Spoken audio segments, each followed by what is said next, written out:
I've lost my mind. Yet part of her knew she was trying to keep her mind. The only way to do it was to understand, and she thought the story she was telling in Doreen's voice was either true or close to true.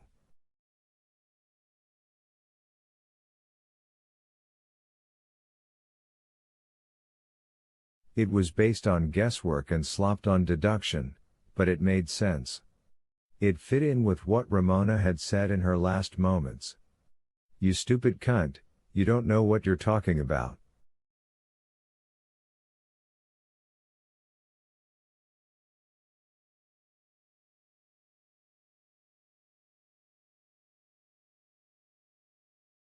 And, "You don't understand.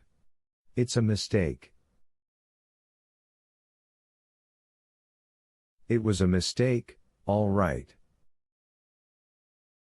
Everything she'd done tonight had been a mistake. No, not everything. She was in on it. She knew. "Did you know?" Tess asked the man she had killed. She reached out to grab Strzok's arm, then drew away. It would be still warm under his sleeve. Still thinking it was alive. "Did you?" He didn't answer. "Let me try," Doreen said.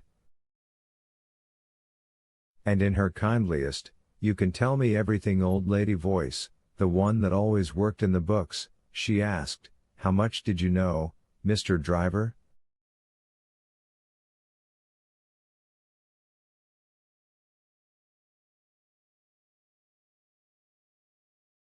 "I sometimes suspected," he said. "Mostly I didn't think about it. I had a business to run." "Did you ever ask your mother?" "I might have," he said, and Tess thought his strangely cocked right eye evasive.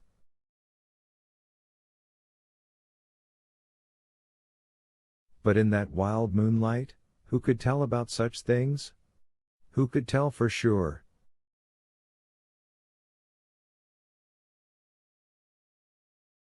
When girls disappeared? Is that when you asked?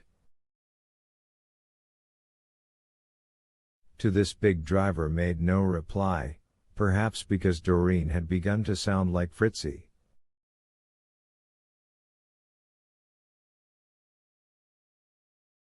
And like Tom the Tom-Tom, of course. But there was never any proof, was there? This time it was Tess herself. She wasn't sure he would answer her voice, but he did. "No. No proof. And you didn't want proof, did you?" No answer this time, so Tess got up and walked unsteadily to the bleach-spattered brown hat, which had blown across the driveway and onto the lawn.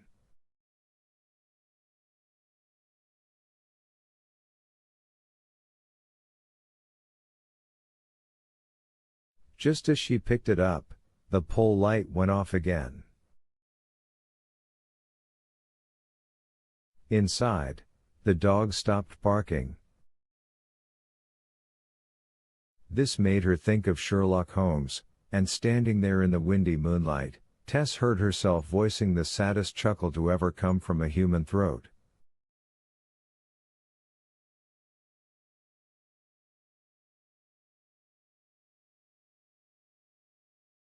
She took off her hat, stuffed it into her jacket pocket, and put his on in its place.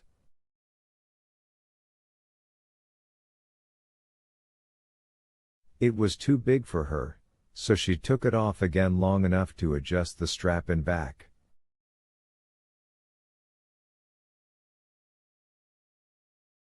She returned to the man she had killed, the one she judged perhaps not quite innocent. but surely too innocent to deserve the punishment the courageous woman had meted out.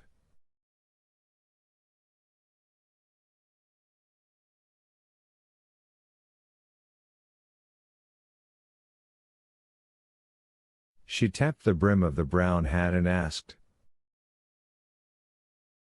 "Is this the one you wear when you go on the road?" Knowing it wasn't.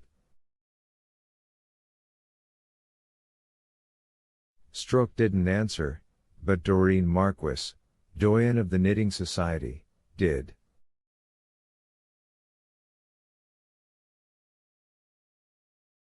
Of course not.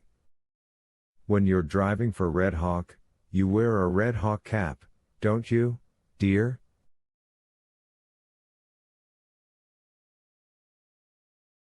Yes, Stroke said. And you don't wear your ring, either, do you? No. Too gaudy for customers. Not businesslike.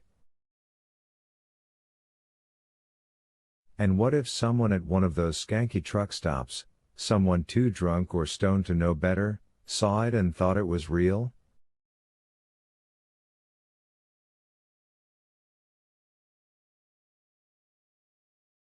No one would risk mugging me, I'm too big and strong for that, at least I was until tonight, but someone might shoot me.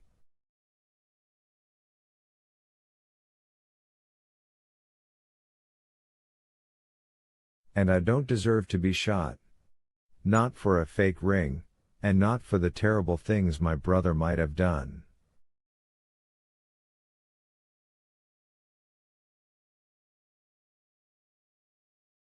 And you and your brother never drive for the company at the same time, do you, dear?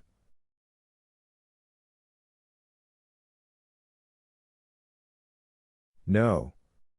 When he's out on the road, I mind the office. When I'm out on the road, well,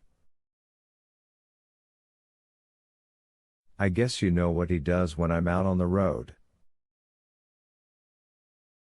You should have told. Tess screamed down at him. Even if you only suspected, you should have told. He was scared, Doreen said in her kindly voice.